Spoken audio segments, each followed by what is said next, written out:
श्री स्वामी समर्थ सर्वांना.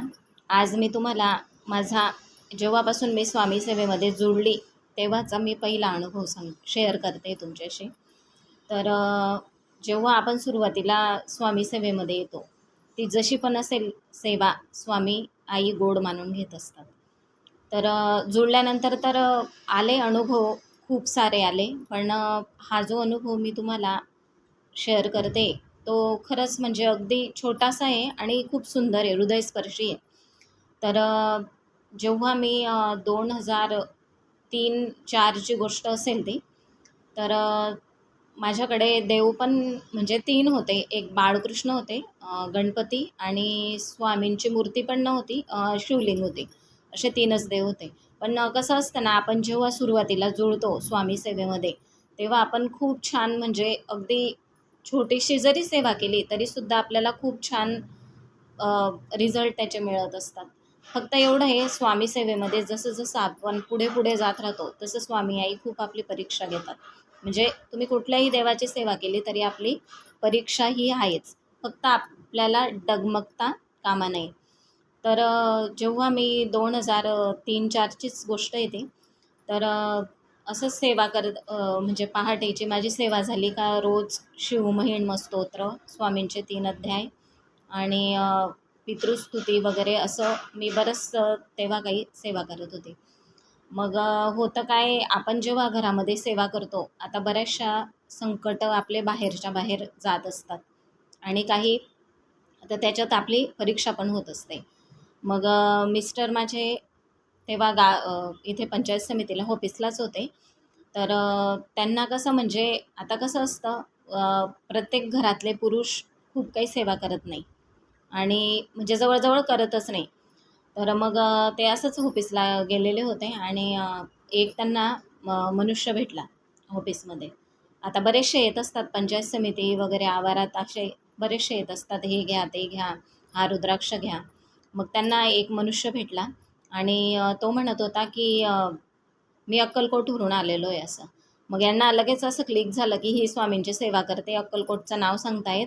मग तो यांना बोलला की मी तुम्हाला अशी अशी पूजा करून घेतो, तुमचे असे असे. आणि आता कसं असतं, ते लोक असं चेहरा बघितल्यानंतर ते लगेच हावभाव वगैरे ओळखून घेतात, 2-3 गोष्टी सांगून देतात, आपला त्याच्यावर विश्वास पटून जातो.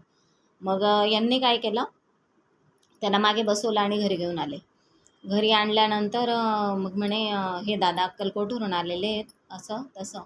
मग तो मनुष्य बोलला की मी तुम्हाला एक पूजा करून देतो. तर माझं मन काही मानत नव्हतं की आपल्याला पूजा वगैरे नाही करायची असं. पण मग तो कसं, आमचे 2च रूम असल्यामुळे तो समोरच बसलेला होता. मी यांना बोलू पण शकत नव्हते की आपल्याला असं पूजा वगैरे काही करायची नाही असं म्हणून. मग मग पण मग हे लगेच त्याला ॲग्री होऊन गेले. ठीक आहे म्हणे, आपण पूजा करून घेऊ असं तसं. मग तो आम्हाला देवघराजवळ घेऊन गेला आणि देवघराजवळ घेऊन गेला असताना त्याच्या बॅगेमधून त्याने एवढं गोल कंगन काढलं. कंगन काढल्यानंतर म्हणे 5 तुळशीचे पत्र तोडून आणा म्हणे, पानं. आणि माझ्या मनामध्ये म्हणजे मी बोलूही शकत नव्हते की मला ही पूजा करायची नाही, असं म्हणजे कणखरपणे मी बोलूच शकत नव्हते. मग मी घाबरत घाबरत ते पानं तोडून आणले तुळशीचे. मग तो म्हणे दरवाजा लावून घ्या आणि ही पूजा झाल्यानंतर कुणालाच काही सांगू नका, कुणालाच काही सांगू नका. हे एक वाक्य तो सतत सतत सतत बोलत होता. म्हणजे मला त्या माणसाविषयी डाऊट पण येत नव्हता. म्हणजे मी असं स्पष्ट त्याला बोलूच शकत नव्हते की ही पूजा आम्हाला करायची नाही असं म्हणून. तर मी नुकतंच अभिषेक करून वगैरे उठली होती. पण त्याने आम्हाला म्हणजे यांना बसवलं आणि मी उभीच होती. माझ्या हातामध्ये ते तुळशीचे पानं तोडून मी उभीच होती अशी. तर मला म्हणजे एवढं जोराचं मोठा आवाज आला माझ्याचमधून की म्हणजे जसं काही मला महाराजांनी आतून ढकललं की ही पूजा तू करू नको असं म्हणून.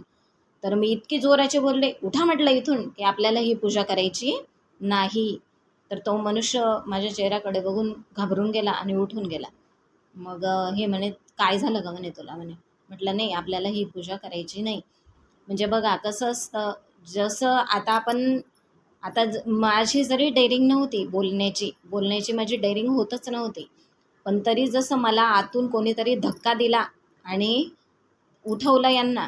कारण की कसं असतं, आता आपण दैनंदिन जीवनामध्ये ऐकतो, बातम्यांमध्ये ऐकतो, न्यूजपेपरमध्ये ऐकतो, कोणी आपल्याला काही म्हणजे काही प्रयोग करून काही आपल्याकडून करून घेऊ शकतं किंवा आपल्याकडून घेऊन जाऊ शकतं.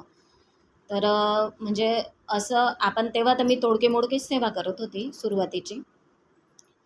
तर म्हणजे हे असे जे संकट असतात ते बरेचसे आपले टळत असतात. मग ते तुम्ही कुठल्याही देवाची सेवा केली, फक्त सेवेमध्ये राहणं तेवढं महत्त्वाचं असतं. एवढे संकट स्वामी आई आणि बरेचसे आता जगामध्ये अवडंबर निघालेले आहेत. हे करा, ते करा, ही पूजा करा, ती पूजा करा, म्हणजे पैसाही जातो.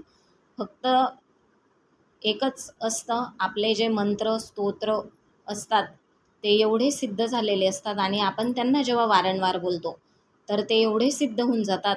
तर साहजिकच आपलं देव स्वतः रक्षण करतो आणि आपल्यामध्ये जरी तो कॉन्फिडन्स नसला, आत्मविश्वास नसला, तरीसुद्धा ते निर्माण करण्याचं काम हे देवाचंच असतं, भगवंताचंच असतं.